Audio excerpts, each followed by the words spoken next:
Hello, everybody. Let me make sure that my sound's working this time. I checked it earlier, but it's Mercury retrograde time. You never know what could have happened in the last 2 minutes. Welcome. It's the Witching Hours, episode 8. Can you believe we've made it to 8 episodes? We're going to have to throw a party when we get to 10 or maybe 12. 12 sounds like a good number. Hope everybody's doing well tonight. I'm, of course, Medium Jenny Lee. We have Giant of the Frost, aka Frosty, and Vicki Loubier. She's going to be here tonight talking to us about angels and spirit signs. But before we get into our guest information, let's do the paranormal news. Yeah, we'll talk about the news. Been a busy week. Not just for us. I'm sure had fun seeing everybody at the Paracon yesterday. So it's been a busy few days for me and Medium Jenny Lee. But if you're interested in the extraterrestrial, it's been a busy recent period of time for that as well. So we're going to start with that today from Reuters. I don't know who watched last week, but two senior U.S. Defense Intelligence officials said on Tuesday the Pentagon is committed to determining the origins of what it calls unidentified aerial phenomena. So we have UAPs now instead of UFOs. I made my class watch it at school, and they were really upset because they wanted to instead watch the Johnny Depp and Amber Heard trial.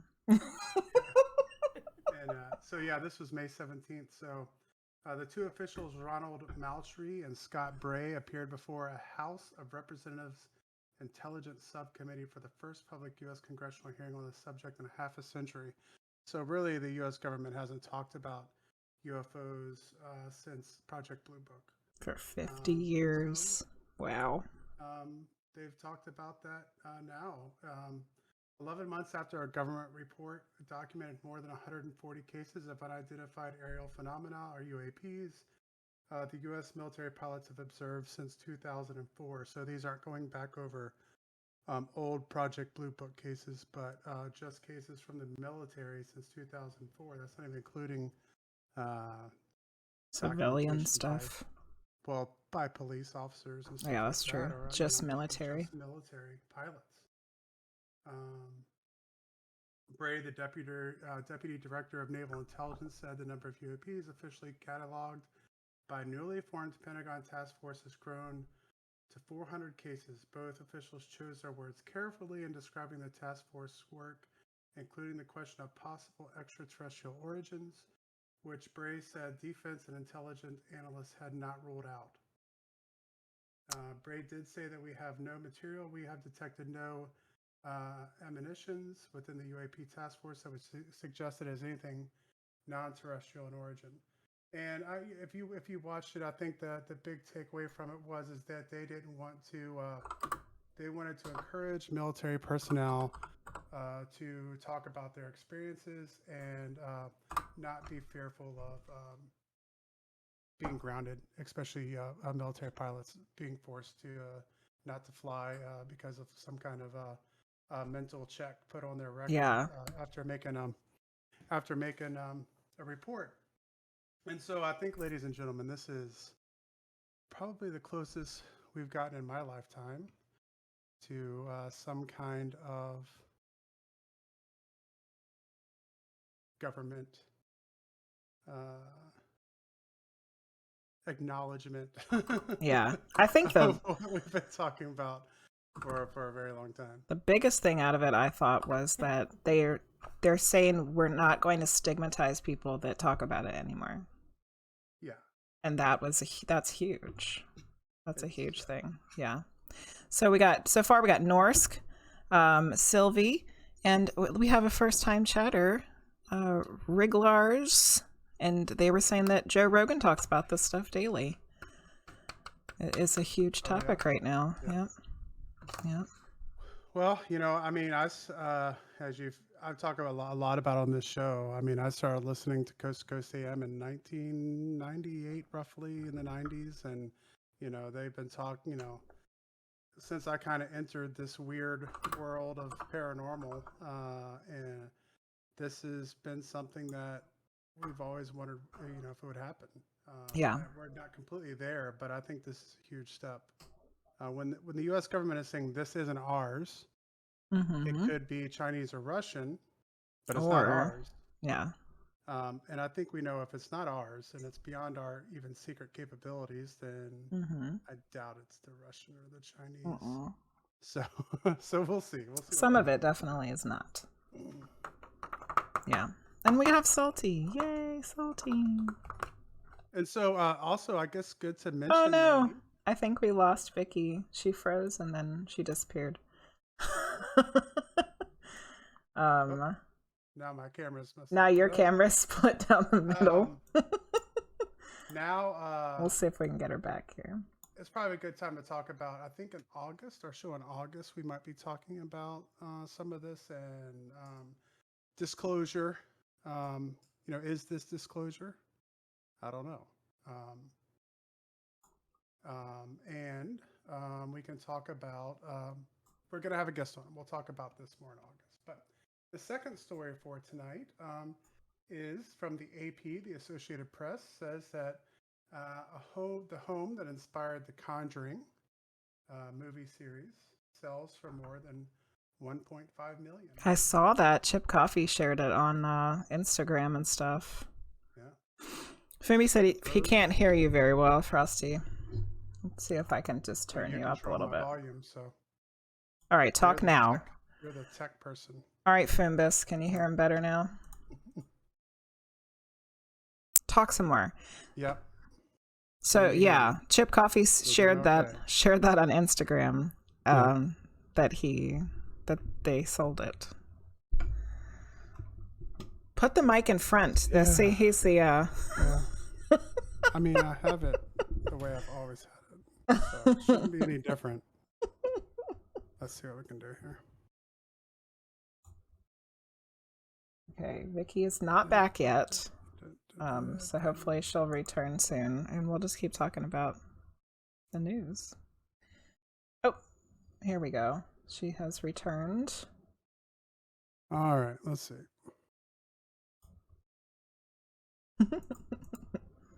Mercury. All right, so hopefully that's a little better. So the house sells for 1.5. The house is in Rhode Island. It's built in the 18th century. They were only asking 1.2 for it, so just like all the rest of the houses in the country. You're back! Yay! It's sold for over the asking price. Vicki, we were just talking about how the Conjuring house just sold for $1.5 million. Oh, it did. Yeah, somebody bought it. I wonder what they're gonna do. They have any plans for it? I don't know. Does it say? Anything? Nunez, Jacqueline Nunez is the owner now, and she plans to continue the paranormal business. Okay. The Heinzens started. Guests will be able to continue the nightly paranormal investigations. Day tours will resume. And there will be live streamed events. The Heinzens who bought the home in 2019 will remain involved. Wow. And cool. Yeah. So the house that's in the movie obviously isn't the real house, and it doesn't even really look like the same house. But it's the house that the story was based off that was investigated by the Warrens. Sylvie said that she would like to live there or visit. Yeah. I think visiting. Let's stick to visiting, Sylvie. Do a daytime tour. Wrigglers. It's not in Florida, I don't believe, isn't it? Connecticut. It's in Rhode Island. Oh, Rhode Island. I knew it was up there. Bring your Depends. Yeah. Oh goodness. Okay.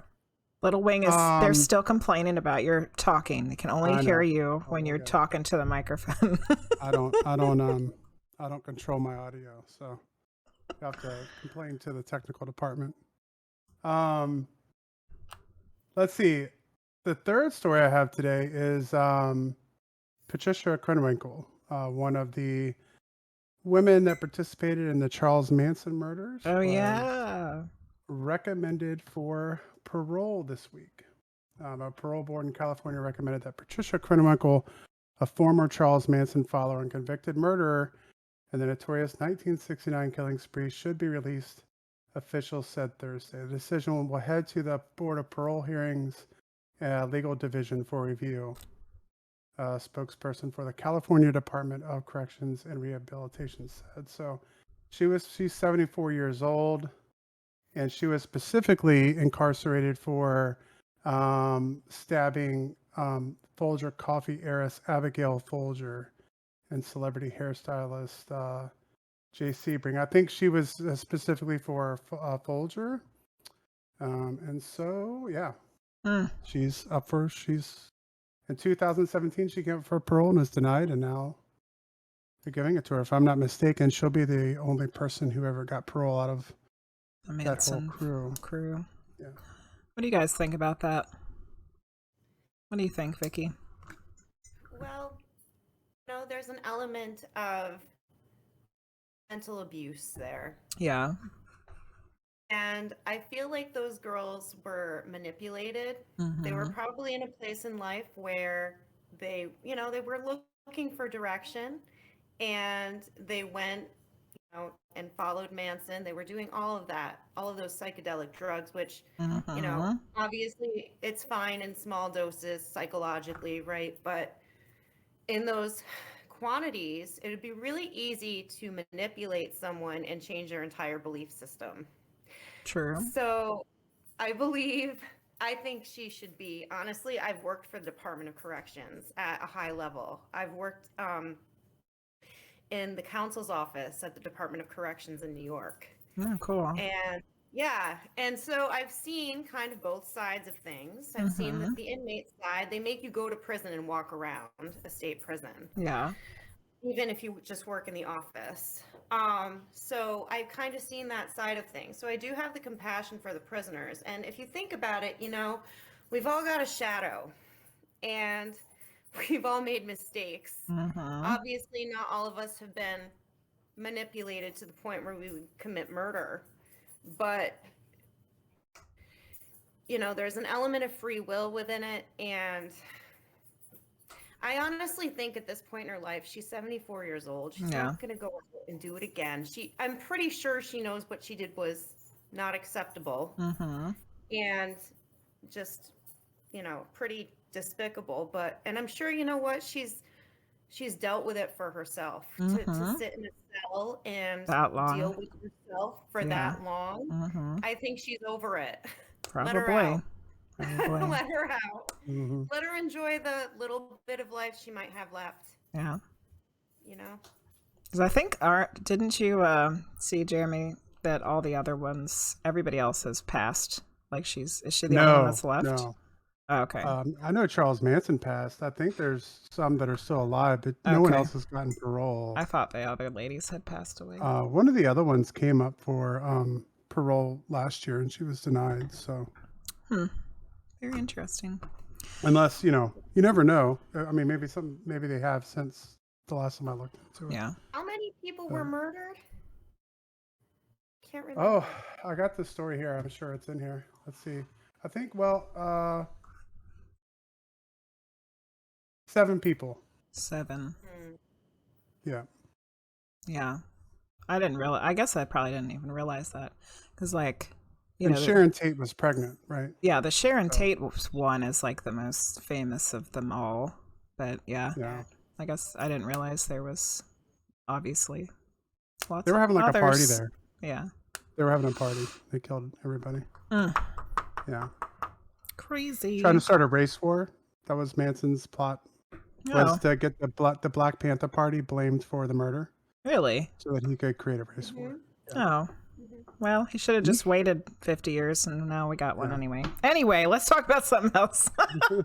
Yeah. If you I just thought of something while we were having this conversation. Yeah. If she were to be let out now, she wouldn't know how to live. God, stuff is so different from when she went in. Could you imagine? Everything has changed. Yeah. Because when was that? 69? Yeah. Yeah, So 1969. So, cool. I mean, you're talking about leaving the world at the height of the counterculture, Mm-hmm. Vietnam, and then re-entering the world in 2022. Yeah. I don't know.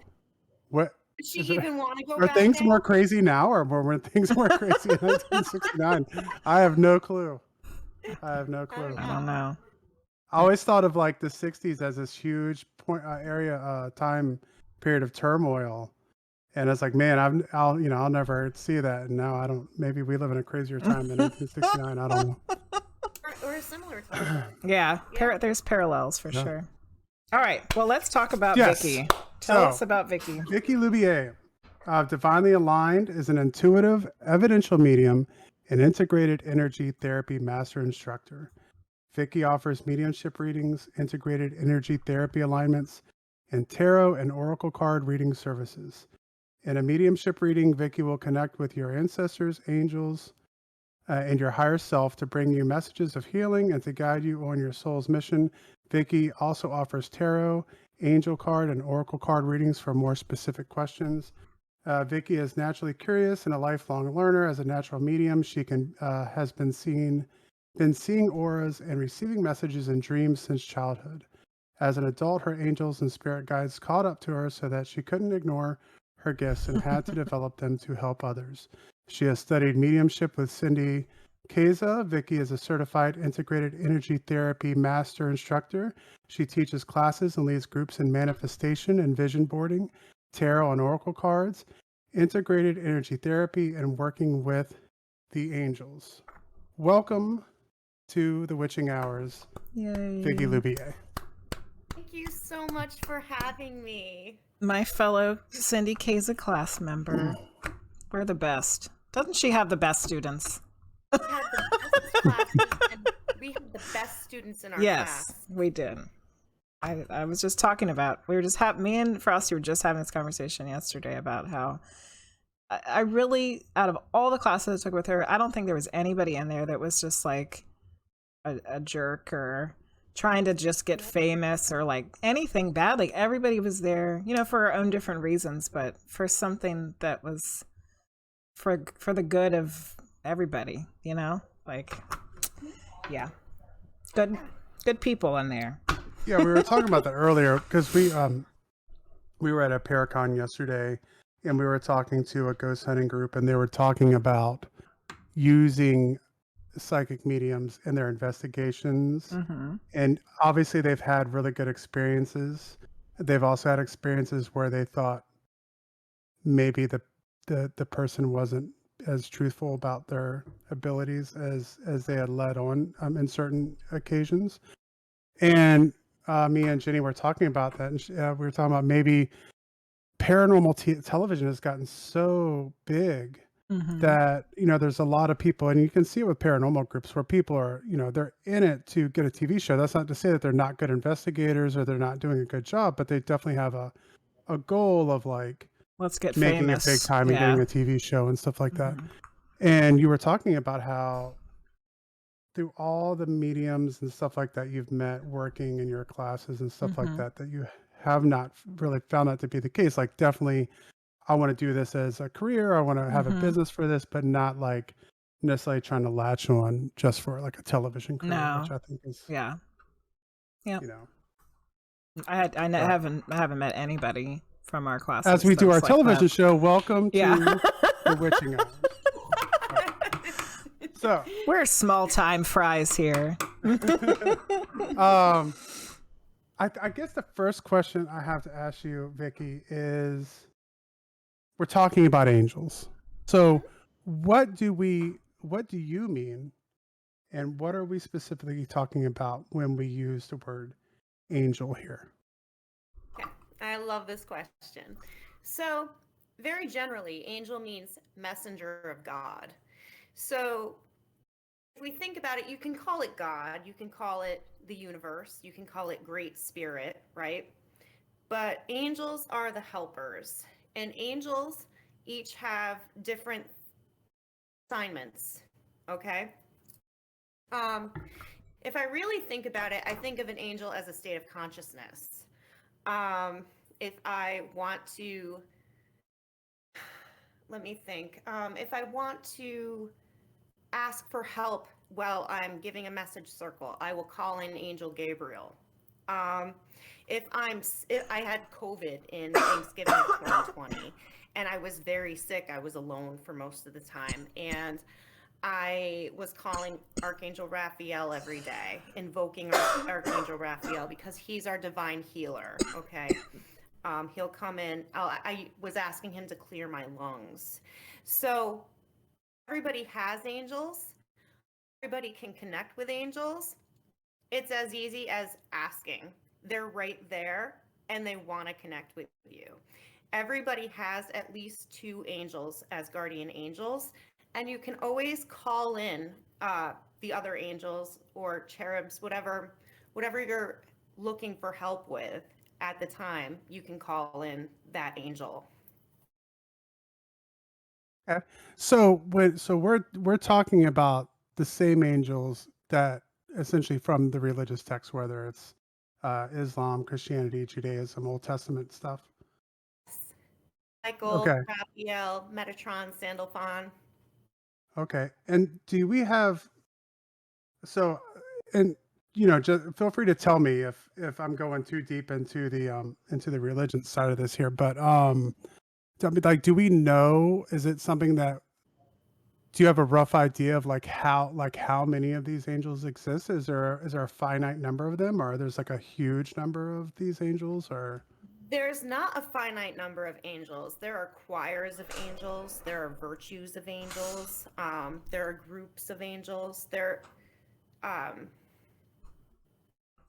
groups of consciousness. So you can call in the cherubs. You can call in the Sandalphon. You can call in really any of the big ones that you want, but no, there is not a finite number of angels. You can call them all in if you want. When I do integrated energy therapy, there are 9 main angels that I work with other than my angels and my clients' angels. And so all of those angels are working in tandem to clear energy out of your cellular memory. Okay, well that's interesting. And so do you have anything that you want to go on that? I'll have some more. Sorry, I had like a crazy choking fit. I don't even think I saw you being attacked by your background. Yeah. I don't even think I was choking on my tea. I don't even know what happened, but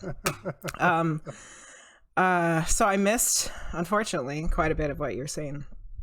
So I can go over the question. I was asking about the angels, like the religious significance. Okay. And so yeah, we were talking about Michael and them being the same angels that are talked about in religious texts and stuff like that. So I don't know if you answered this question already, but do you feel like the angels that they predate all the religions? They were there before that, and then religions just kind of like took them in and made them part of their system. Yes, I do. Because if you think about it, if you think about the story of Jesus, I'm just going with Christianity because I was raised Catholic. If you think about the story of Jesus, Angel Gabriel is the messenger that told the Virgin Mary that Jesus was coming. Yeah. So I would say yes, that angels do predate Christianity, and they do predate Judaism. I feel that they were coming here and helping us before any of these things were, I guess, invented. Yeah. By humans. You were talking earlier about. I absolutely think they predate religion.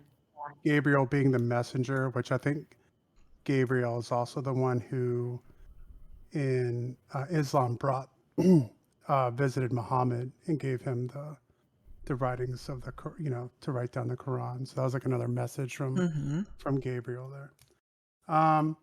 So how do we talk to angels, or when do people tend to see angels, or how is what is the interaction typically like between a human being and an angel?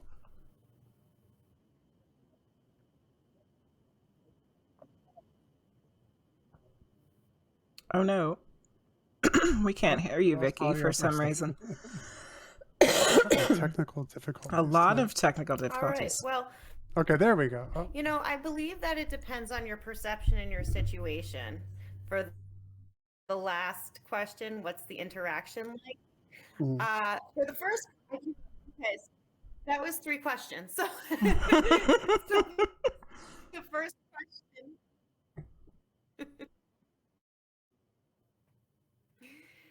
All right. So the first question, how do we connect to angels? Really, they're just there around us. We can't see them. For me, I can't usually see them, but I can feel them. And all we need to do, they don't have any free will. They're kind of like our spiritual guides, and whatever we ask them for, they have to help us with, since they don't have free will. So to connect with angels, it's pretty easy. There are a few different ways you can do it. You can sit kind of quietly by yourself, and you can repeat the name of the angel that you want to connect with as you breathe in and out. For example, there's an angel called Fortunata that sometimes I'm working with.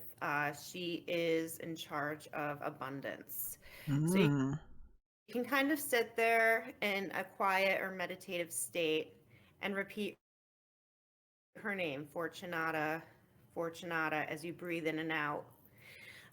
This invokes the energy of the angel, and then it'll be in your consciousness, and you'll start to attract the abundance, for example.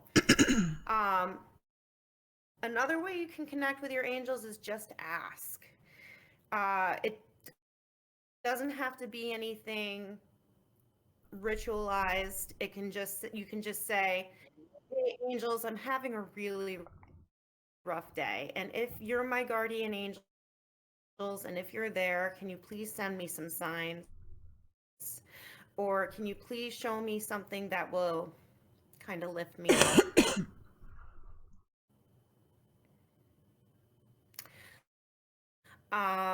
Another way you can connect is you can do angel meditations. There's a ton of angel meditations on YouTube. You can look at angel cards with feeling like you don't, if you're feeling like you can't connect in your mind, sometimes it's easier to see a picture. Do you know what I Mm-hmm. Okay. Yeah. Yeah. And I think our audio is just a little delayed. So if we're staring at you blankly, it's because we're just still because listening. the audio is a little delayed. Yeah. So this one here. The next question or that you pops in start my to mind connect with here them. is Or more often, I should say. if we have angels and we're and we have people like you who are using angels for their spirit work, is it also true that we have the other side of that? And is there a connection between angels and then having the opposite in the demonic?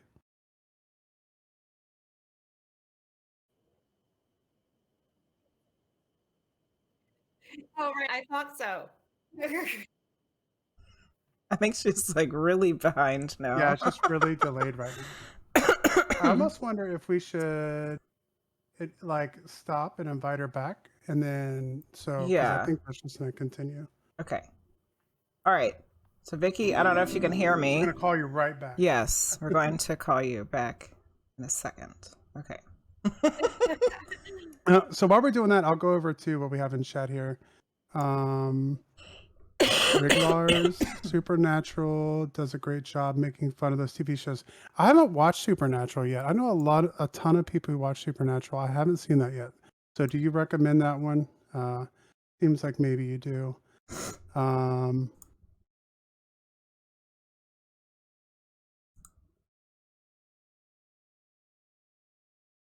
Yeah, we'll get this straightened out. If you guys have any questions for Vicki, as we go along, feel free to throw them in chat like always, and me and Jenny Lee will read through here and ask your questions as the show continues. We just got a So if you follow have, from Irene, which I think is our Irene from our classes. oh, nice. Hi, Irene. So make sure you throw your question in there, and we will definitely 100% get to asking that question for you as long as our connection holds up tonight. Yeah. And I don't choke to death on whatever it is I was choking on. I don't even know what happened. It was crazy. Hi, Irene. It's like 15 seasons. It will take you 3 years to catch up. Hey, Vicki. I am on summer break right now, so I can get through 15 Yeah. seasons in like a week or something. Okay. Hopefully, much Vicki, fun. hopefully Okay. it's working now. So I had asked about, we were just getting ready to talk about the other side of that, Yeah. the demons. Yeah. Oh, we still have delayed audio. Okay. So the other side of it, I don't know a lot about it. I don't like to acknowledge it. I know it's there, but the way I see it, if I give that, Yeah. I think that's understandable. yeah, if you give it Sure. energy, then you get interactions with it. It's something where you can kind of feed into it, and it becomes a cycle. Yeah. Yeah, for sure. And I guess the other question I had going off of this, I was talking to Jenny Lee a little bit before the show today, and that was talking about. Sorry, let me make sure I'm on the mic here for Fimby. Since I'm really quiet today. Asking about the integrated energy therapy and how that connects with the angelic. integrated energy therapy is a system that is the hands-on system. So it's similar to Reiki, or it's similar to therapeutic touch in some ways. What we're doing is you go through traumas in this life, and you have traumas from past lives. And if we don't effectively process the trauma, it gets stuck in our human energy field, and we recycle those experiences. So, like, we have to kind of do them again in a way. Your body to change the consciousness of the cells using angelic energy, channeled angelic energy. Boycat Witch is saying, it's interesting that you say that because I've been getting these readings about being afraid of my gifts, and I was wondering if it was because of a past life I had where I was institutionalized for remembering past lives and being gifted. It opens us up to rewrite our own story so that we can become more conscious of the things that we're attracting, the things that we're doing. Awesome. Okay. Cool. There we are. We're yeah. Holy moly. Okay. I think we finally got straight now. Whew.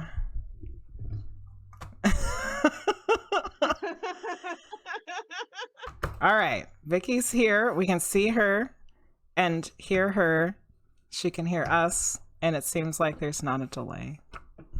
No issues. Hopefully it will continue. Okay. So I was asking a question. I was trying to ask a question about how do you know how does the energy of an angel feel different than the energy of a human spirit? I think that's subjective to everyone who experiences both of these different kinds of spirits, because it's going to be your perception. And I think from time to time, I feel like they come in different ways. So you could see them through your eyes, you could feel them. For me, I feel like the energy of an angel is all encompassing, and it's a joyful energy. every attunement I've had, it's felt like waves of joy and ease and peace just flowing through you. Every energy therapy alignment I've had has been like waves of joy and peace flowing through you. When it comes to the energy of a human spirit, for me, I feel more often when I'm working with human spirits, I feel more often like I feel clairsentience about the way that they passed. Mm-hmm. I don't quite get that with the angels as often. However, I do use angelic energy to clear energy out of my own body. But I don't feel it like I do when I'm speaking, when I'm talking to dead people. Mm-hmm.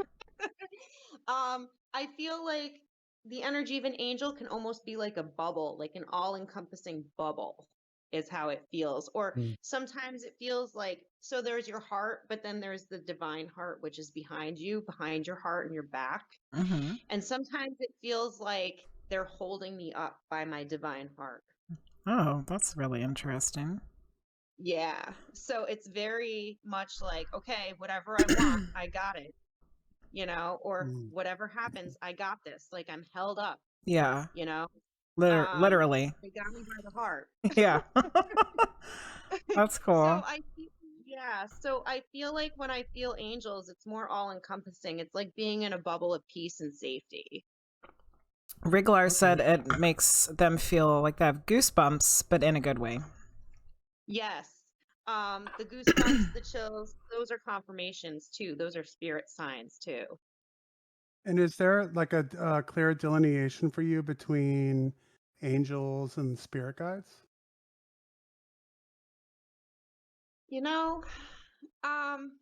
There is, because I call certain ones in. There are times when I meditate on the consciousness of animals too. So, if I'm calling in, say, the jaguar because I'm, setting boundaries and grounding myself, it feels different than calling in the angels. It feels more like a levity to me when I'm calling in the angels than when I'm calling in earth spirits or humans. Okay. Yeah, I think yeah. Yeah.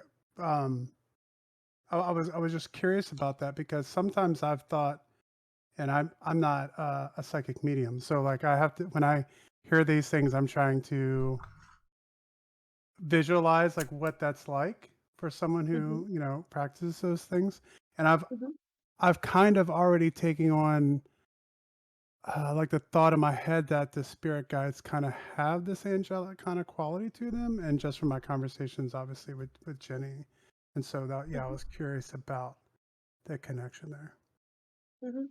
What about you Yeah. two? Some spirit guides do have a more angelic quality to them, especially the ones that resemble extraterrestrials. They've got more of an angelic quality about them. Okay. I mean, for me, I don't have enough experience with angels. I just had a couple little blips here and there. So I don't really know how. I don't know if I would be able to tell the difference between like a spirit that was just a guide and an angel. Yeah. Yeah. You can always ask. Yeah. Very Are you true. an angel or are you my spirit guides? And they'll let you know. Yeah. True. It's just that true. easy. For some, ask them who they are. Holy smokes.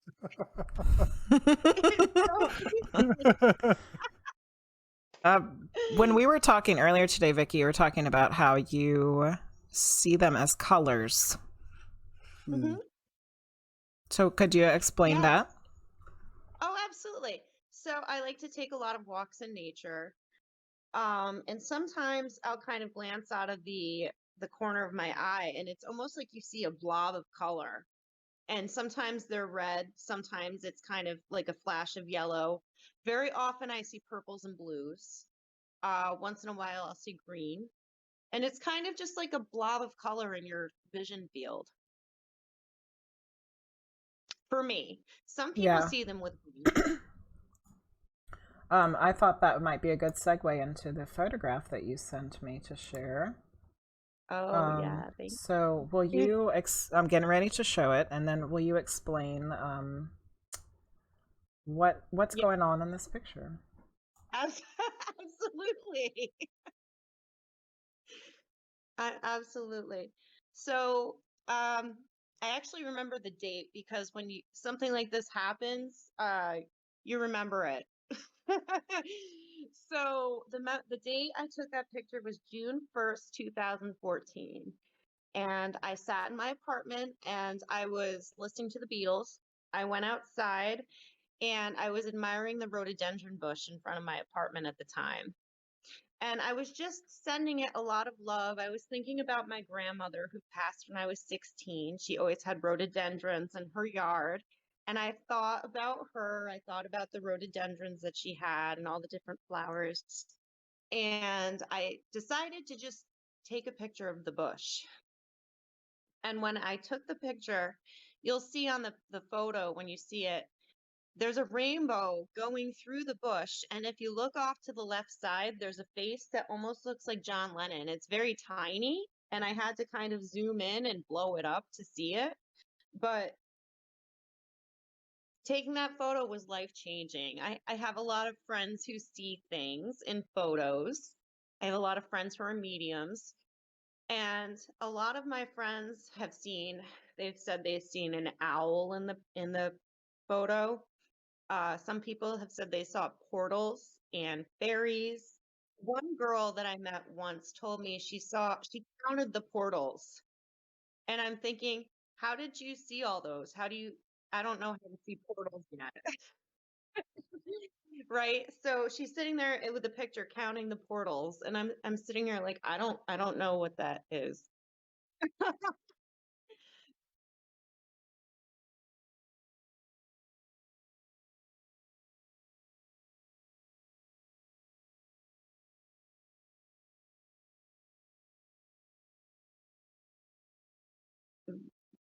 I no, right. I didn't put a filter on it. I just took a picture. It's a rainbow.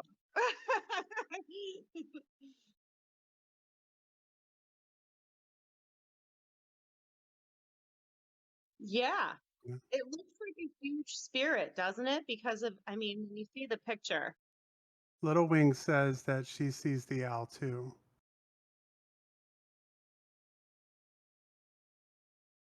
Yeah. Yeah, I I kind of see an owl. Like if you see those four flowers, like kind of in the center, just off to the left. If you look at those four flowers, just above that, you can kind of see an owl face just above those four flowers, like Mhm. eyes on both sides and like the beak. Yeah, it's kind of interesting. Yeah. Um, yeah, so I definitely see the owl, and just like you were saying, Jenny, unfortunately, sometimes I get my hand slapped, but I do, even though I'm somebody who likes to be, who's definitely into the paranormal, I think that it's also important sometimes to try to debunk Oh things yeah. because, it's like you don't want to have your brain so far open that that your head so far open that your brain falls out. But uh, yeah, I don't see any way to debunk that either. Like, I mean, just I've never seen if it was just a rainbow and if it would have been a perfect rainbow across there, I'd be like, oh, well, obviously we're just dealing with some water. Yeah. But Right. it like swirls through there. Yeah. Mm-hmm. So Yeah. it doesn't follow like the pattern of like light reflecting through water droplets at all. Yeah. No. Right. And if you look at it, it looks more concentrated in one side. Mm-hmm. Oh, Yeah. Little Wing says she saw the face on the left and the Looks like face was it's wearing wearing sunglasses. sunglasses. I didn't see the That's face, but that's the yeah, I'd face be to interested to look at it. talking about. Yeah, Yeah, that's that's the interesting. John Lennon face, Little Wing. Oh yeah, the John Lennon face. Yeah. Hmm. Maybe we should look at it again. Haven't we had some John Lennon experiences before? I have a feeling we just had a conversation about that. Maybe not. I have a feeling if anybody were to come through about this kind of stuff, it would be John Lennon. You know. It's funny. It might have been a synchronicity too, because I was going to see Paul McCartney the following month. Oh, okay. So the face. So what is the anchor point here for, like I had those 4 flowers for the owl, little wing, or whoever else sees the face. Where is the face at? Okay. If you look at the ashtray, it's kind of in front of the ashtray. There's like one of those old metal ashtrays in the front.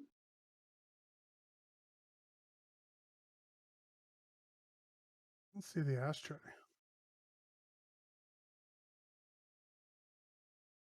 Mm-hmm. On the wall? It's kind Oh, Yeah, it's like against the wall.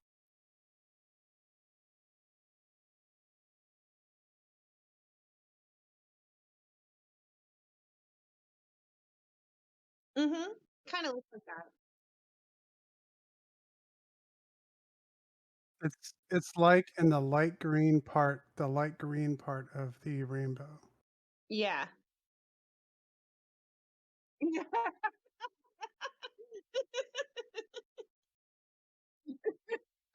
I could never do those. I'd stand in the mall staring at the wall for 15 minutes and I never got it. Southeast of the ashtray. I don't see the face, but I did see the owl, so I guess we're At least you saw the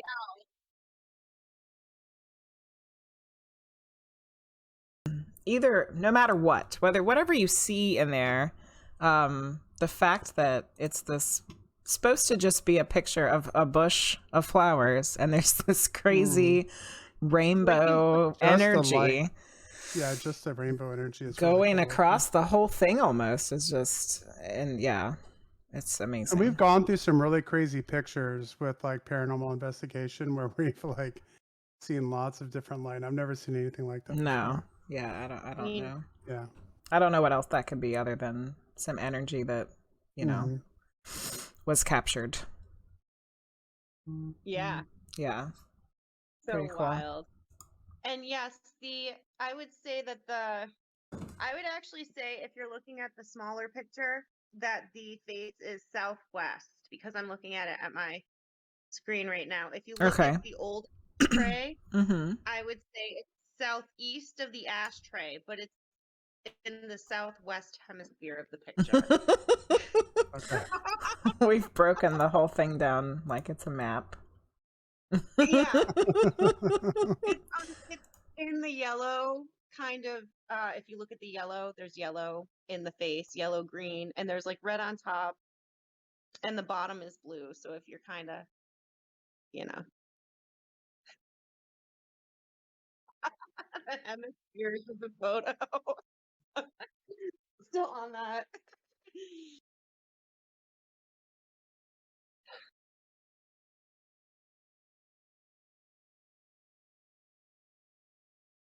Okay, what else is next? So we talked about colors and we looked at the picture.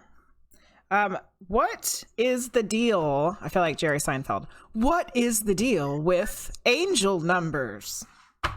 Oh, angel numbers, one of my favorite topics. I see angel numbers left and right.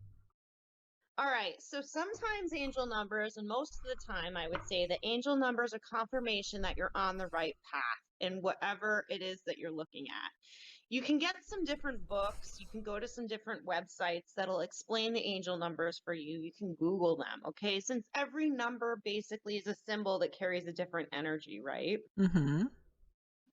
So when it comes to angel numbers, I would say look at how you're feeling. What's on your mind when you see that angel number? Okay. So, say, for example, you are going through a transition in life and you see 555, or you look at the clock and it's 5:55. The 5 is the number of change when it comes to angels. So the angels are saying they're right by your side. Keep going through your changes, and all of these changes that are coming are going to be really positive and for your highest good. So the angel numbers kind of correlate with numerology. 100%. They do correlate with numerology. And I feel like one of the most important things to talk about here is you might keep seeing the same angel numbers over and over. Today, for me, it was 888. I saw 888 at least 3 times today and twice within a really short time. Weird. So, yeah. So I get the 8s. 8s are about abundance and miracles. I get the 4s. 4s are the number of having a lot of angels around you. So I see 444 daily. The 2s are new beginnings. They're balance of the universe. I see 2s a lot. 3s are that the ascended masters are around you. So all you need to do is ask. So if you think about the power of 3, a pyramid, or the Holy Trinity, that's the 3s. The 1s are creation. There's something new. The 6s are not the devil's number. Lucky for number 6. Lucky number 6. The 6s are about remembering that there's a lot more going on in the spirit world than there is going on in the physical world. The physical world is dense and slow. The spirit world is fast and light. So things can happen in the spirit world. Obviously, they happen in the spirit world before they happen in the physical world most of the time. Because we need to, the way I look at manifestation is, as above, so below. So when we're seeing the 6s, we're too focused on the below. 7s, so we have to kind of elevate our thoughts when we see the 6s. 7s are you're on the right path, 100%. Keep going, do what you're doing. Just keep walking in this direction. With the 7s, it's funny. I have to tell a little side note about the 7s. I saw a 777 on a license plate this morning, and I picked up eggs. And, I made my breakfast, and I'm cracking my eggs, and I got 2, not 1, but 2 double yolks, which is supposed to be really lucky. So I made some wishes. Yeah. But I saw the 777, and then I got the double yolks, and I was like, oh, it's on. The universe is And then I saw a butterfly. No, I didn't see one today. But last week just for incense. Wriggle said that Chinese number of luck is 888. Oh, well, that's exciting. Yeah. I didn't know that, and I'll keep that in mind. So that's a good number to think about when you want to manifest some good stuff. 8s are also about money, and 8s are about manifesting miracles. 9s. Well, that does sound pretty lucky. Yeah. For 8s, yeah. Yeah. 9s are about a divine completion or a new beginning or a karmic ending. All of that stuff is totally right in there with all the tarot, the stuff for each tarot card. Yeah. Yeah. Interesting. Yeah. And do you know that, what's her name? Pixie. I don't know. Pamela Coleman Smith. Oh, yeah, yeah. They call her Pixie. Oh, I didn't realize she had a pixie. Yeah, she illustrated the Rider-Waite Tarot deck. Yeah.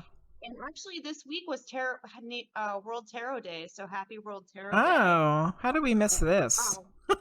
I don't know. I think it's May 25th.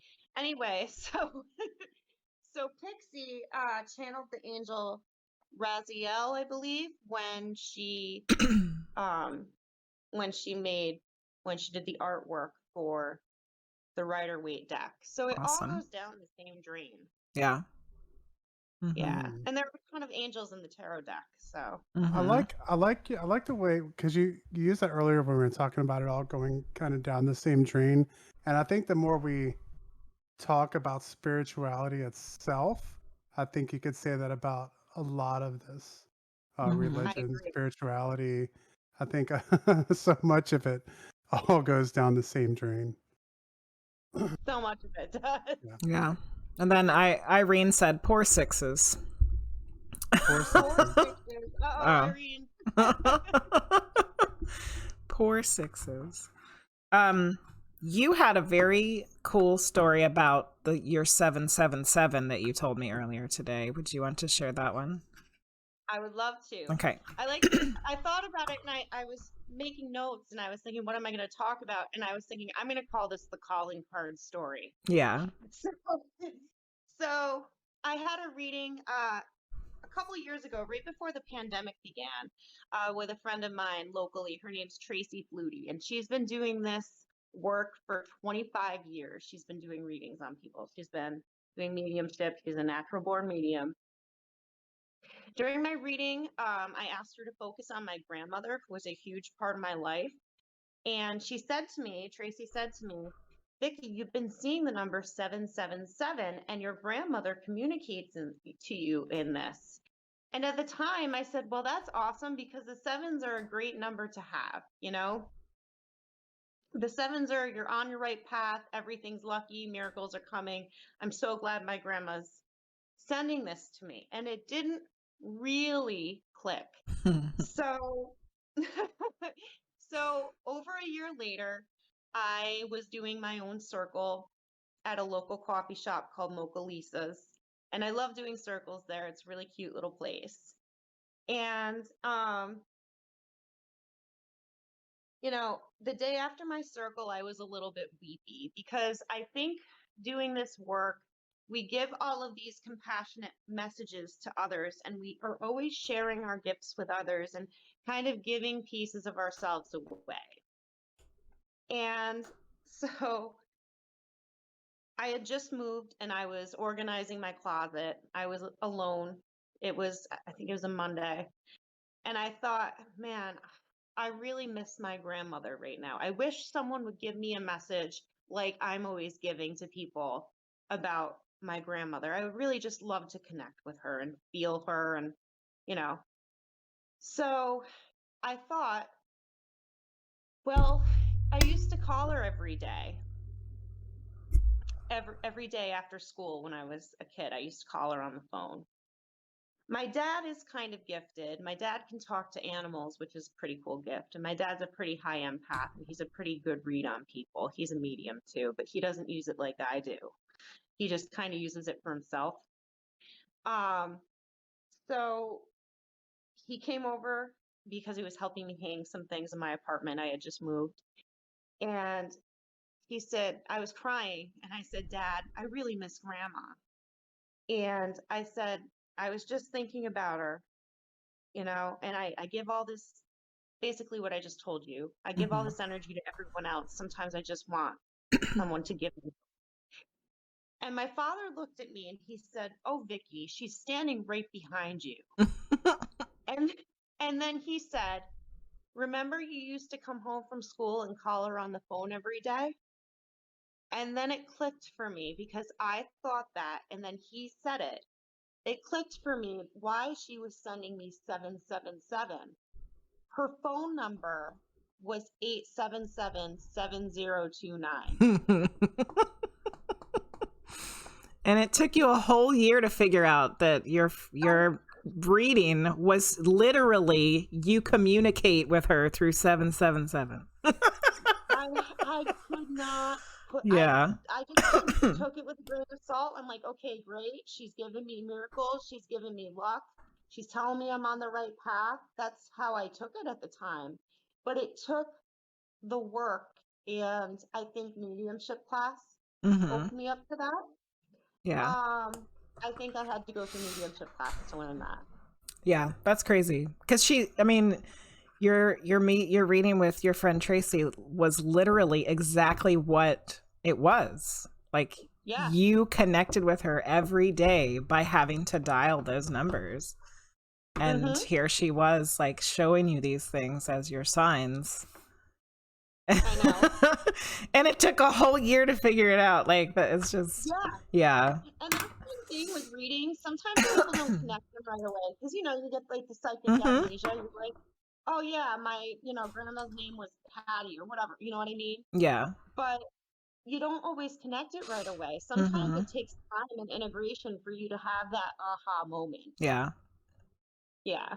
That's what she was talking about. Yeah. Yeah, Yeah. exactly. It's like totally clicked. Yeah. Yeah. And you're a medium. Sometimes it's literal and sometimes it's figurative. Yeah. Sometimes we have to pick the symbols apart, and yeah. Sometimes it never does make sense. So Sylvie said wow and some ha-ha-has, and then Irene said LOL, and then we have Taggy 1966 is saying hi, Vic. Hi. They probably must know who you are. I don't know who it is. Yeah, I think it's funny because it seems like whenever when there's someone that was so close to us that we miss them and think about them, it seems like they're just as eager to talk to us from the other side. In my experience with this, they're not. So I guess like you were talking about, staying open to their communication because they probably are trying to communicate. Oh yeah, they are. So this segues perfectly to the next topic, which was the spirit signs, since we've already started talking about them. Vicki, I think about this a lot. How do they do it? How do spirits send us all these signs, like through animals and cars passing us, and like, how does this even happen? I know that it happens, but how did they do it? You're asking me? How do they do it, Vicki? No, if you don't know, it's okay. Questions of the universe. Yeah. Answer them, please. But how do you think that they do it? How do I think they do it? Yeah. To be honest with you, I have recently been learning more about the law of attraction. I like to look at different writers, different different situations with that. Sorry, my camera's moving a little bit here. I just plugged my phone into charge. It should be fine, but okay. How do they do it? You know what? I gotta be honest with you. I don't know. I don't either. I don't know, but I have an idea. Okay. I've been researching Neville Goddard, if you've ever heard of him. No, I haven't. Okay. He's one of the first law of attraction writers. He's not one of the first, but he's from maybe the 1950s, 40s, 50s era. And one thing he said was the sign that you receive is evidence of your manifestation. Oh. So if you decide to be open to it, so maybe your mind is already made up. If you think, okay, Grandma, I hated my life today and I really want you to send me a sign, but I don't really think you're going to send me one. Then she won't. Yeah. Right? The more open you are to it, obviously you don't want your brains to fall out, but the more you open you are to the magic of life and the things that you see, the more that you'll get. Very true. So I feel like maybe our minds are already set to seeing synchronicities or experiencing synchronicities and signs. And since they're set to that, we believe they're going to happen, so they do. Yeah, I can see that. Taggy said that you did a reading for them and mentioned Saint Michael, and it hit them on 2 levels. And then Irene said they whisper in your ear to pay attention, not the other way around. They do. Yeah. They do whisper in your ear. Yeah, that could be a reason that we see the signs. And then Sylvie said that she has heard of Neville Goddard before. Yeah, I've read the Law of Attraction with Esther and Jerry Hicks. I've read that one. Yeah. I love Esther. Yeah, she's cool with Abraham. Yeah, I listen to her all the time. Another Things thing. are always working out for me. Yeah. If you're believing in it, then stuff's got to be working out. That's right. There was a book that I read by a lady that was writing supernatural stuff in the 60s and 70s named Ruth Montgomery. I think she might have like fallen off of the of people knowing her anymore, but somehow I stumbled upon her books, and I've read 2 of them, and one of them was about, I think it's called Aliens Among Us or something. Aliens, where is it? It's up there somewhere. Yeah, it is Aliens Among Us. I want to read that. And she was talking about how, like, the information that she was getting from alien entities, they were explaining that we can manipulate matter because it's not really real. You know what I'm saying? Kind of like a Matrix thing is what it reminded me of. Oh, totally. Where Totally. the material things that we think are so structured and this is how it is, it can't change, is not the way it is at all. And like that's how aliens move around the universe, is because they know how to manipulate time and space and matter. So I wonder if in the spirit world they can also do those types of things. And I believe they can. That's why, you know, if your sign is grandma shows you a cardinal, all of a sudden there's 5 cardinals in the yard, because somehow they can manipulate the matter or the time or the space or whatever. Is kind of what I was thinking. Yeah. I 100% believe they can. They can. I think that they can manipulate the time, the space, the matter, and what they sent. They can manipulate energy. Yeah. Because, you know, when we come here, we forget everything we knew before. And then we go through life and we have to remember how to manipulate energy. That's why we're here. Dolores Cannon says we came to Earth to learn to manipulate energy. So we learn how to do that while we're here. And then when we leave, we already know how to do it. So we can really do it. Well, right now I don't understand how the hell it works, but you know. I feel like that's part of the magic and wonder of it. Too, yeah. Is not knowing or not knowing how it works. It's that awe factor. Yeah. Definitely. Or else we wouldn't be wanting to spend all this time talking about it and trying to figure it out. So bored, like, oh yeah, just saw another 111. Yeah. Yeah. My thing lately has been, I keep seeing, so my numbers are 822. Like that's my birthday, but also it has a very high significance for me otherwise. So now I've noticed over the past couple of weeks, almost any time that I look at the clock, it's something 22. Like every time. And I'm like, how does this keep happening? That's awesome. And I just keep thinking, okay, I must be on the right track. If I keep seeing something 22, I must be on the right track. And then I just keep seeing it more and more. So I'm going to take your enthusiasm for when you see your stuff, and I'm going to hold on to it and be like, that's exactly what it is. That is exactly what it is. What it is what you're feeling at the time when you see it. I feel like I'm on the right track. Right. If I see 777 and I'm like, oh yeah, you know, something really good is going to happen to me today. And then I, you know, get 3 calls for readings and I'm like, yay, this is great. Yeah. That kind of thing. You know, it's the feeling that you're feeling without seeing. If you listen to your feelings, Yep, and that's part of being a medium. That's like pretty much all of being a medium. Yeah. It's listening to your gut feeling about things. Absolutely. One thing I do want to say is, you know, we were just kind of joking about, oh yeah, another 111, whatever. But when we see them, we should acknowledge them and be grateful for them, because it took a tremendous amount of energy for spirit to send us that sign. Yeah, absolutely. Yeah, I absolutely agree.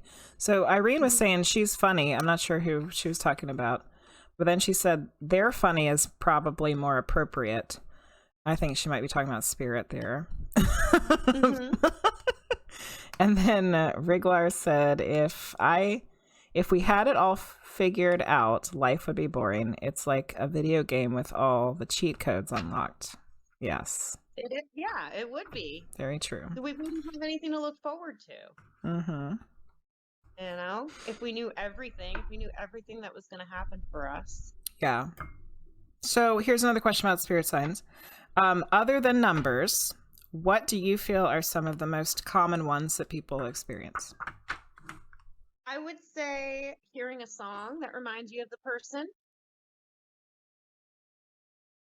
I would say another good one is actually seeing their name. I actually have a little story for this one. Can I talk about it? Of course. Okay, so I rent an office. Tracy, my friend, shares it with me. My friend that I mentioned about the 777s. Mm-hmm. She shares her office with me. So I'm lucky enough to go there once a week on Saturdays and do readings. And so she shares her office with me. And one day I was in the office and I thought,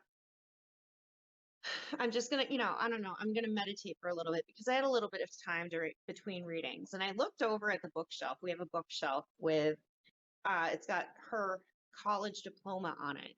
And I noticed that the person who signed the diploma was somebody named Loretta. And my grandmother's name was Loretta. So I felt like that was a huge sign, because first of all, my grandmother's name wasn't, Betty and nothing like plain. Loretta is not a common name. Yeah. So I felt like that was a huge sign from her. Another sign was, and sometimes it's like right in your face. I mean, that's her name. Like, that's a sign. So another sign was, I was outside the office one day and I noticed, I had never noticed it before, above the door, there's a sign that says, "You are my sunshine." And that was the song my grandmother used to sing to me. So I feel like they come in songs. Mm-hmm. And I also feel like they come as their names. They could come as numbers that were part of their phone number. Sometimes I think that if you see their birthday, like on a license plate, or if you're looking at the time, like if their birthday was January 16th and you see the clock at 1:16, Another way I feel them is animal encounters. I was taking a walk one day and a dragonfly flew right into the side of my head. Yeah. And then the next day there was an eclipse and something life-changing happened that day. Wow. So sometimes they want to just alert us, but they're definitely signs from spirit. I had another one this week where I felt like it was my grandfather. Oh, somebody's name was Gilbert, and my grandfather's first name wasn't Gilbert. His middle name was Gilbert. But he was born in a time where people named more than one of their kids Joseph.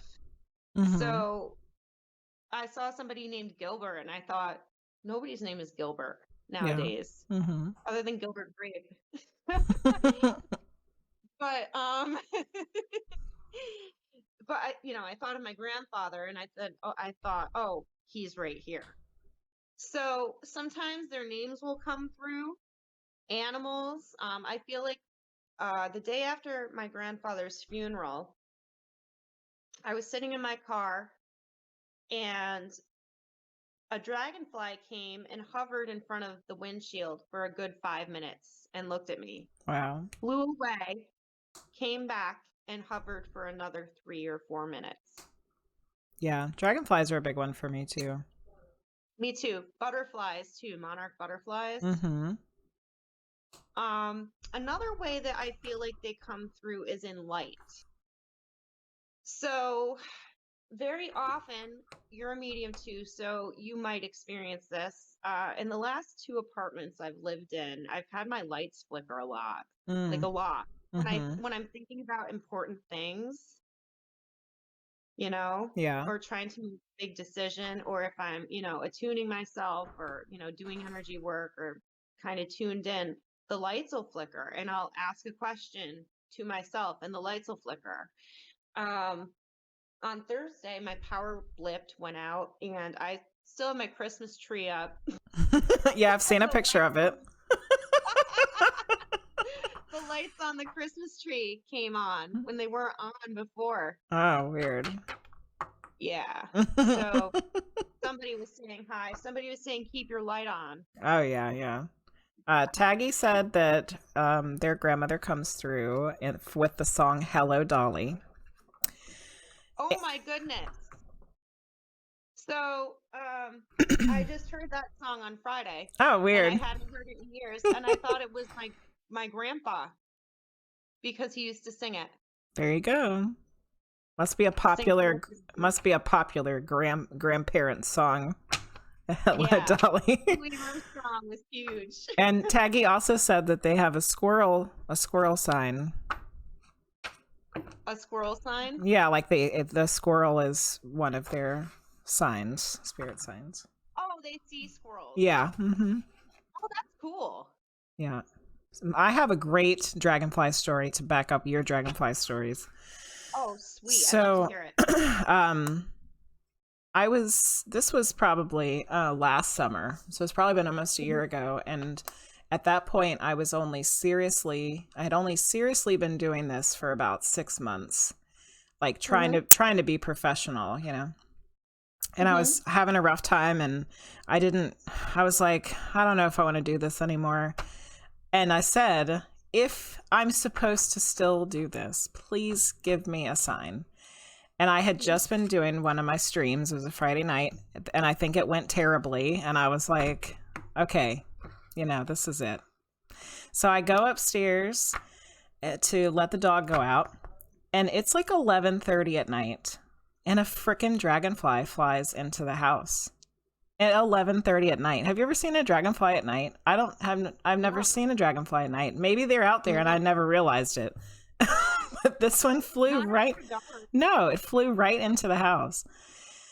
And I was like, okay, what am I going to do? Like, I can't kill a dragonfly. So I have to try to get it out. You know, like, I don't want it to die in the house. So eventually I get it out of the house somehow. And I get it out, and it goes onto the wall right underneath of the porch light. And it's just sitting there, and then it flies right at me and lands on my hand and just sits there. And like, it had gotten stuck in a spider web while I was trying to get it out. And it just let me clean its wing off with my fingernail, getting the spider web off. And it probably could have sat there forever, but I just like put it gently back on the wall. And I was like, well, that was my sign. I'm supposed to keep doing this. And here we are, almost a year later. Yeah. It was like, it didn't just give me an awe feeling of spirit. It like awed me of the earth again too. You know, like, wow, this little earthly being was just hanging out with me. But I also knew that it was spirit too, you know? Yeah. Crazy. I love that. I love stories like this. It's good stuff. Yeah. So, you know any really weird ones? Any really weird spirit signs? Really weird ones. That are just like off the wall. Strange. Off the wall.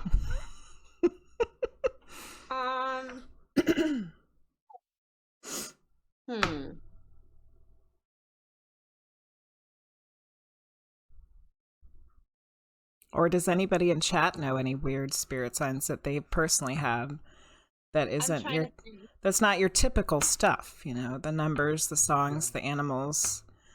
I have one that I think I broke the Matrix. Oh no, what was that? The one that we talked about earlier, Jenny. I got a dog in 2000. Oh, yes. Oh, please tell this story. This is the Oh greatest. my goodness. The universe would have blown up. Yeah. This is crazy. So I have a little dog. She's a long-haired Chihuahua. She's and her adorable. name is Pebble. She is so cute. She's white and she's got black patches with a little bit of tan. Remember that her name is Pebbles for this story. It's very important. Yeah, that's very important. So there's a trail down by the river where I live, and I was taking a walk one day. I used to go to this trail all the time. And while I was taking my walk, I ran into a girl walking her dog, and the dog looked exactly like my dog, except instead of having black spots, she had brown spots where my dog would have black. So I started talking to her and I said, "Is that a long-haired Chihuahua?" And she said, "Yes." And I said, "I have one too." And I mentioned my dog's name. I said, "And Pebbles." She looked at me and she goes, "Your dog's name is Pebbles?" And I go, "Yeah." I go, "She looks exactly like this dog." I think I even showed her a picture. And she looked at me and she said, "Her name is Pebbles too." I can't even make this up. I mean, it's not like Luna or Lucy, Sadie, Prince, those very common dog names. Yeah. And I was like, wow, I didn't have my Pebbles with me that day. Yeah. I think if I did, the universe would have blown up. Yeah. We were talking about, there was what must have been some sort of time-space continuum issue if those two Pebbles met each other. Wild. Oh, man. What is going on? That is crazy. And you've never seen that lady and her dog again, right? Never. Yeah. Never. See? Isn't that wild? I never met her again. Weird stuff. Wow. So I think that we kind of answered this question earlier, but how do you know that something's a sign and it's not just normal stuff? I think it's by the feeling you get from it. Mm-hmm. Most of the time, it's the awe. Do you know what I mean? Mm-hmm. And I feel like if you continue with that feeling of awe and wonderment, enchantment, you'll continue to get signs and you'll continue to get good things happening because that's just universal law. It's kind of like when you learn a new word for the first time and you've never seen that word before, and then once you know it, you see it everywhere. Yeah. Yeah. It's kind of like that. Yeah. Yeah. Yeah. Once you're aware of it, it keeps happening. Yeah, once you're aware of it, you're going to see it. Yeah. It happens with musicians too. I'll learn about an old musician, a blues artist or something like that. And I'm like, I've never heard of them before in my life. And then I'll listen to them and like know who they are. And then all of a sudden for like a week, their names will pop up everywhere. Yeah. Like, I've lived, however long I've lived, I've never heard of the person before. And then all of a sudden, yeah. Thank you, Mystic Fire Tarot, for the follow. Appreciate it. So I had some more angel questions from earlier that we didn't get to.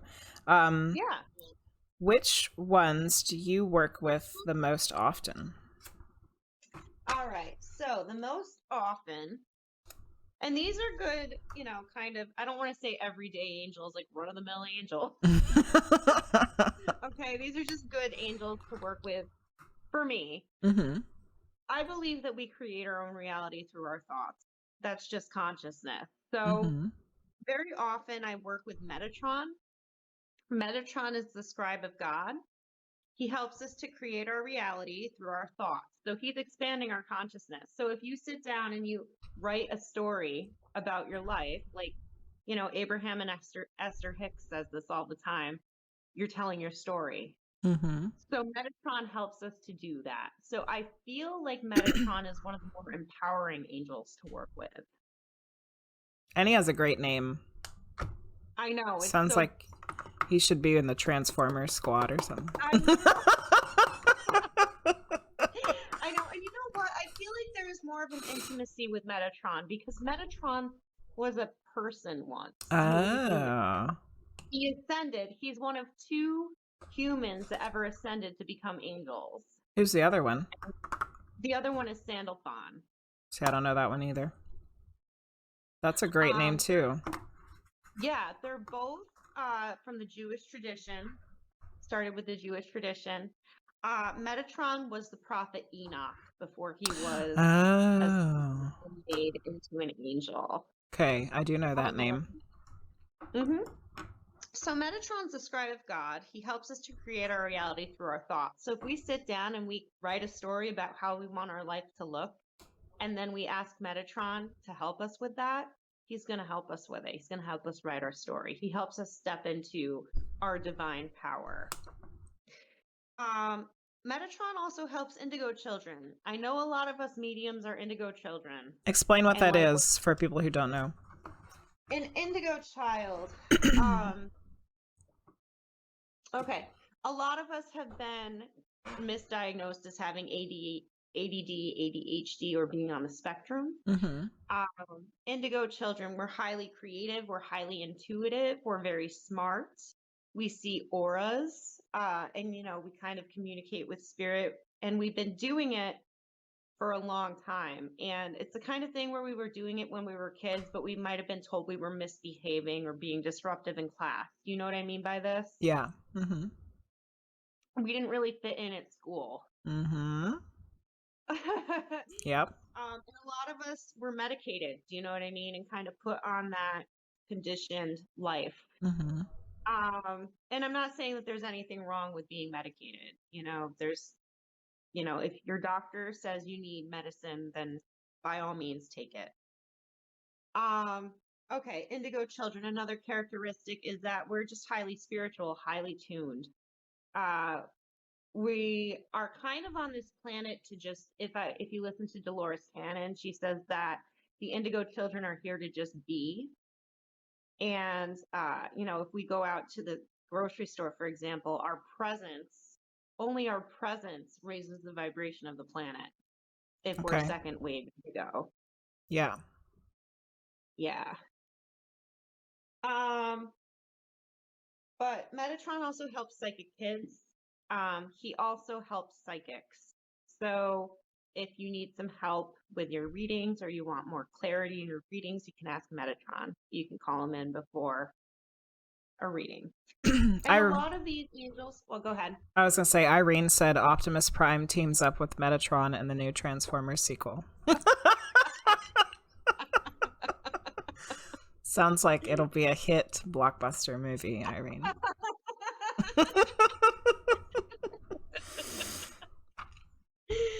That's awesome.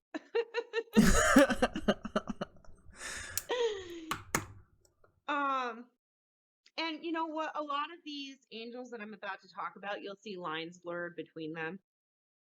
The second angel I'm going to talk about is Sandalphon. Sandalphon helps us with divine earthing. And if you're feeling like you prayed for something and you don't see it coming, you don't see it coming into focus, you don't see the manifestation for it, you can ask Sandalphon for signs that your prayers are being answered. Cool. And some of those signs can be anything that we just talked about. It might be a word. It could be like somebody's name on a license plate. So he sends us signs that our prayers and intentions have been heard by God and or the divine helpers. He also is the angel in charge of music, and he sends us lots of signs and music. That was still Sandalphon does the music? Cool. And I'm going to talk now about Archangel Michael. Michael is in charge of divine protection. He helps us with communication. If you are going through something where you're having a lot of obstacles and you feel like there's a lot in your way, he removes obstacles. He also has a sword. He sits next to God and he leads the army of angels. So he cuts energy cords with his divine sword. And so, for example, if you have a friend that you don't want to talk to anymore, or, you know, a relationship ended and you just want that energy out of your life, Or you can even do this at the end of each day. You can lay in your bed and you can kind of say, Archangel Michael, please just come to me and cut away any of the negativity that came to me today. Just or cut away. perhaps a difficult situation that has ended. Okay, because I have one major experience with an angel, and I know it was Michael. And we were coming back home from what was pretty much, I will not go into any details about this, but the end of a very long and traumatic time period. And the thing we were doing that day was like the end of it. It was the end of that cycle. And I actually saw him. I was not asleep. I was awake, but I had my eyes closed, and I saw him in the sunlight, and he was flying. He was like floating in the air with his arms out, kind of like almost in like a Jesus kind of pose. And he was absolutely beautiful. And then he like flipped over and showed me his wings. And they were like huge and amazing. And then like when he flipped back up, he went back into his pose. And it was weird because I had just done a reading for somebody here on Twitch like 2 days before, where I wasn't quite sure, but I thought that the angel Michael had come through for that person in the reading. And then I saw him and I was like, well, okay, now I know that really was him in the reading. But it was also, now that you've said that, it like makes a lot of sense, because I really felt like I was cutting the cord of that traumatic, transitional period that we were finishing that day. Oh, absolutely. Yeah. So that's pretty amazing. Yeah. But what was weird is that before that Friday, I had no connection to angels. I didn't really understand them. They weren't really on my radar. And when I saw, when I saw him, it wasn't what you would think it would be for me, which was like literally angels have come down from heaven. And it's like this awe-inspiring moment. Instead, I was like, oh yeah, there you are. Like I had totally seen him, done this before, been there, done that kind of thing. Like that's what I felt. But I guess it's that same thing we were talking about earlier, where all the stuff, but when you come back into the physical body, you forget it all. So I knew about the angels. I knew I had already knew him, and I just didn't remember. Wow. Yeah. I love that story. Yeah, it was crazy. It was really crazy. He was cutting your cords. Yeah. He was detaching you. And I didn't know that until you just said it. See? There you go. You were just my 777 story right now. Wow. May I share a little story about Archangel Michael? Yes, please. All right. When I first got into all of this, I went for a Reiki session, and it was my first time having Reiki or any sort of energy work. And I went, and she put her hands on my head, and I remember seeing this beautiful blonde man with a face, and he had, beautiful long hair, and he was just illuminated. And all he said was, "My name is Michael, and I take care of you." Aww. And then he went away. My guy had long hair too. Yeah. Like the long kind of tufts of curls. Yeah. And he said, "My name is Michael and I take care of you." And then he went away. And then I was like, "That's cool." Yeah. Yeah, I was It's like, kind of the same thing. Like, cool. oh yeah. Of course you do. Like, Yeah, of course you yeah, I knew this already. But I mean, you don't always realize how profound that is. Yeah. until later. Mm-hmm. Another thing that Michael helps us with is he helps us to release fear. So when I'm doing integrated energy therapy on someone, he helps us to release fear, which we call false expectations appearing real. Mm. And if we think about it as an acronym, and so he helps us to release fear and anxiety. He puts in safety and security for us. So he's one of my favorites to kind of talk to. Whenever I go on a road trip, I say, Michael, please come with me. Yeah. Please protect me in the car. I ask him every day. And he's also good, again, for the getting away the gunk at the end of the day. Like, okay, I heard about it from, whoever, my boss today, and I have to go to sleep. And okay, I just want to, Michael, please just cut away that energy. It's gone. I'm starting a new day tomorrow. Awesome. Yeah. Another angel I like to work with often is Angel Gabriel. He helps us. I call him in when I do readings too, or circles, and he helps psychics, and he again helps with messages and clear guidance. He helps us to trust. He works on our third eye. So he helps us to trust what we're getting as mediums, and he helps us to ground, because the more trust we have, the more grounded we are.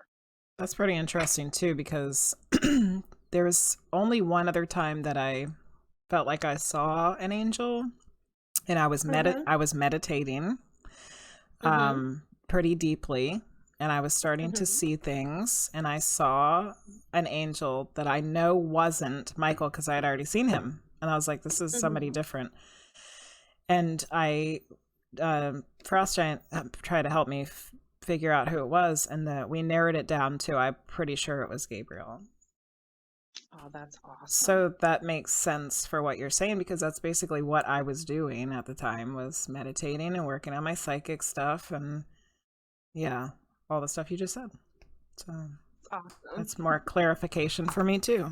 Yeah, that's awesome. The next angel I work with often is Raphael. And Raphael is our divine healer. He comes in shades of green, and he looks after animals. He also helps us to find proper treatments. He helps us to find the right doctors when we are healing. As I said before, when I had the COVID, I was praying to Raphael all the time, asking him to clear my lungs, asking him to just keep my body, my immune system working. And I ended up having a really mild case. So I was pretty lucky. Yeah.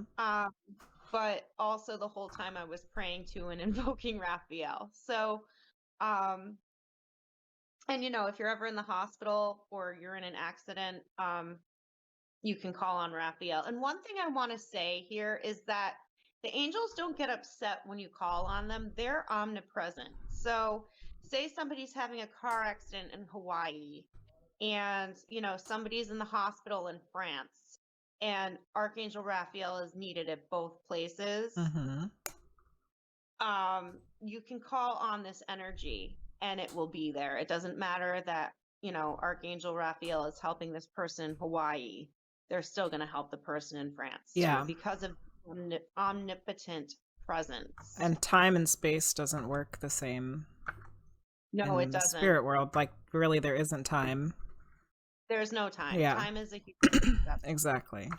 So, yeah, we want to think that, well, how could they possibly be in all these places at the same time? But it's because there's not time. And they can be in multiple places at the same time because there's no time. Okay, now my brain hurts. How can they be in multiple places at the same time if there's no time? Exactly. Exactly. And that's our brain our human brain, our ego, putting limitations on it. Yep.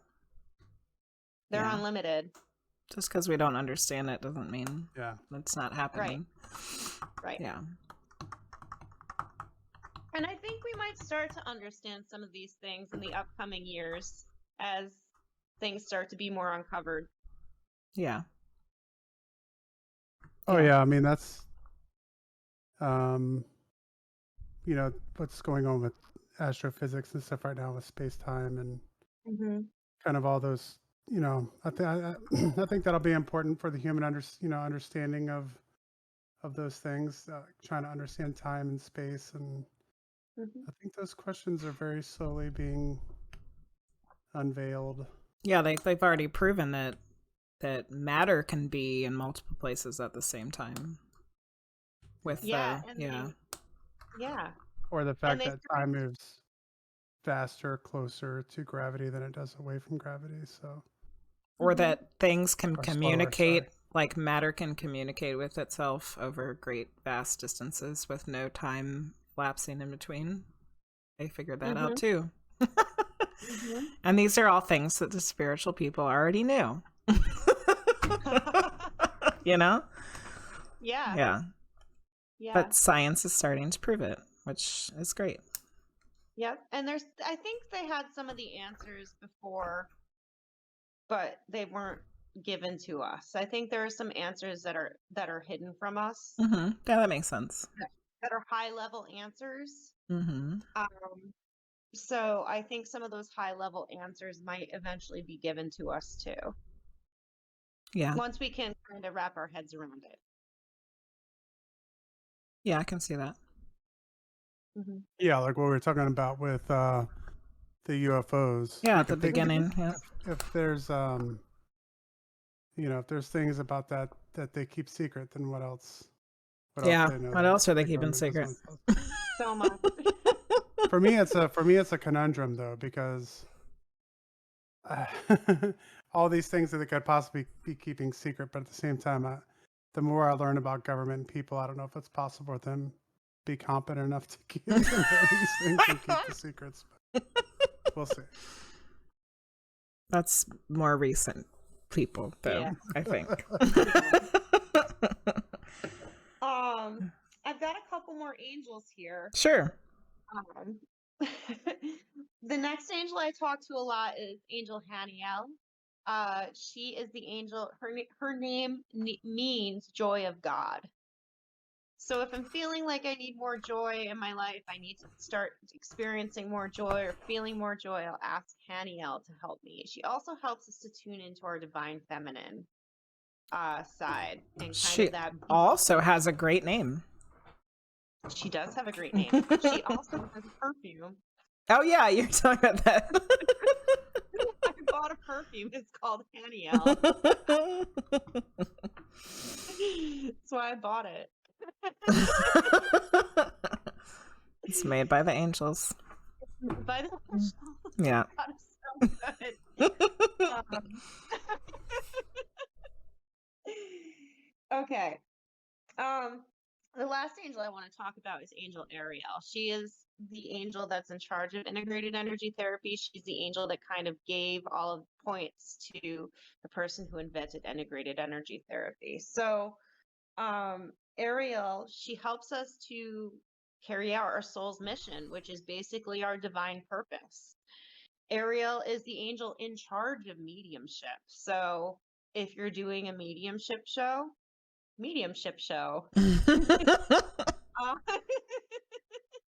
if you're doing a circle or a gallery, you're going to want to call in Angel Ariel. She's going to help you to kind of zone in on the mediumship.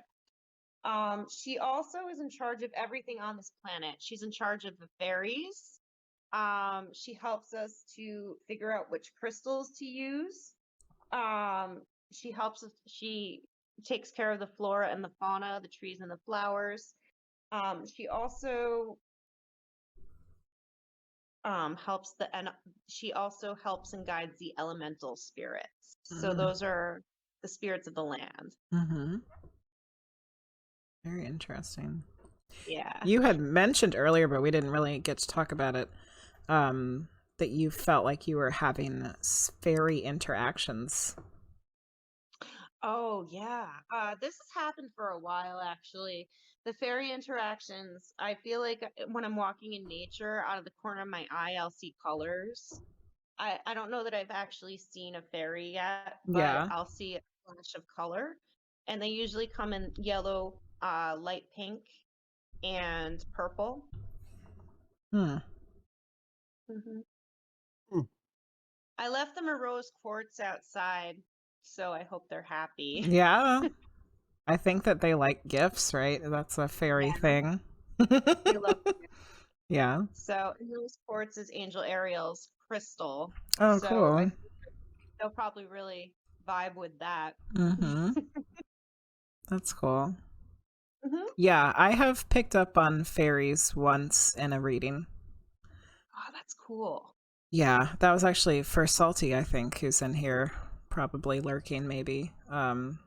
She's very connected to plants and stuff, and yeah, one day it was like her plants came through to thank her for taking care of them, and there just happened to be some fairies hanging out. That's awesome. I was like, what in the hell is happening? That's so cool. But you know, we've been told by our fabulous teachers that we just have to say what we get, and that's what I got. It doesn't matter if it doesn't make any sense. Yeah, if it makes no sense to us, you just have to say it anyway. Yeah. So yeah, I definitely haven't seen any fairies either, but I do feel like I connected in with their some fairy energy once. So, but that would be pretty cool to see them. I have had something weird been happening lately where I've been seeing stuff out of the corner of my eye too, but I haven't felt into it yet to see what it is, but it's been happening a lot more often. And you know, it's probably just a side effect of the work that we do. That we're constantly working with spirit, then we're just going to keep getting more and more aware of it, I think. And then our gifts kind of expand too. You know, we see more. The more we open our mind, the more we're open to, the more we'll see. Yeah. And the more we intend, the more we'll see. Very true. Intention is huge. Yeah. The more we intend to see, the more we'll see. Yeah. See, there you go. Salty popped in. She said she was lurking, and that was her reading, and they have been with her whole life. So it didn't matter that I didn't know. Like, it didn't matter that I had no idea what was happening. She knew that that was for real. Yeah. Yeah. It made sense for her. What a gift. Yeah. I think that's all that matters is that you know it's real. Yeah. Yeah. So, yeah. Thanks, Salty, for backing me up there. I knew it was you because it was with the plants. All right. Well, it's almost 10 o'clock, so we should probably start wrapping this up. I'm very glad that we were able to properly talk to you after you switched over to the phone. Yeah. We had a little hiccup, but it went away, so there thank was you for working with us through that. There was a bunch of hiccups between the technology not working and then I almost died coughing to death. But then we got there. And it turned out great, and we had a great conversation, and I feel like I totally understand way more stuff about angels now. And the fact that you were able to bring across some information about my Michael experience was really a big deal. So thank you, Vicki. Thank you. Thank you for that. Yeah. Thank you for everyone who came by and chat tonight. This is episode number 8. Yeah. We did one episode and we said we'd give it a shot, and we've made it through 8 of them. So thank you for coming in. If you came in and you want to, you missed the beginning or something like that, you want to check it out, it will be going up on YouTube this week. And if next you couple missed days. any of our past episodes, they're up there. They're on the YouTube land. Medium Jenny Lee, go over there, find the page, subscribe, hit like, feel free to comment on there. All that helps out to get these seen on YouTube and stuff like that for people to be able to find these and learn more about all of our wonderful guests and help them too. So before we leave, Vicki, is there any social media or anything, websites or anything you want us to share? Yes. For your business type stuff. Yes, absolutely. My Facebook page is Divinely Aligned. My website is www.vickydivinelyaligned.com. And my Instagram is Divinely Aligned with V. I couldn't keep them uniform across all platforms for whatever reason, probably because of time and things. Yeah. Yeah, because of the way things elapsed, I didn't make my website until a couple years later. But yeah, Divinely Aligned is my page. Please like me and follow me. I do little videos, and I just really want to thank you both for having me. It really made me feel like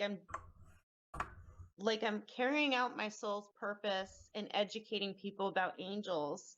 Oh, And yeah. especially helping to, and especially, I mean, because you know what? They're right there. Bottom line, they're right there. And all they want to do is help us. That's their only job, is to help us have a good life. And I just want to thank you, Jenny, for that, because Oh, that's yeah. validating for me. And I just want to thank you for having me on. This was my first podcast and I had a blast. Oh, good. Yay.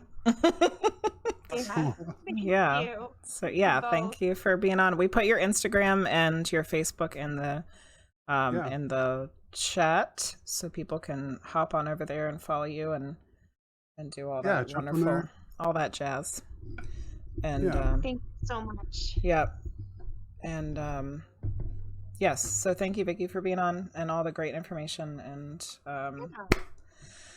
we're going to go ahead and close out the podcast now. Vicki, you can stay on for a minute and we'll talk to you again, like just say goodnight before we leave you. So everybody that's on Twitch, have a wonderful evening. I will definitely, easy, guys. Hold on. I won't necessarily be on Friday because we're going on vacation, but I will be back sometime before Friday to do a reading night. And I'm hoping that perhaps I might be able to pop in during vacation and do like just a little on the phone thing, you know. Ooh, what about on the phone, couple of readings on the beach? Oh, that sounds nice. I was hoping to look for alien spaceships too while we're out there, so maybe you guys can come watch. We'll go on a UFO night watch. We have a couple of vacations coming up, so there might be some weird streams. We had the Belgrove Plantation, so you might get a little beach on the East Coast, and then maybe a little beach on the West Coast also, because we're going to California. Nice. So yeah. Thank you, Sylvie, for contributing to the gemstone giveaway, and good night, everybody on Twitch, and we'll see you very soon. Bye. Bye, everybody.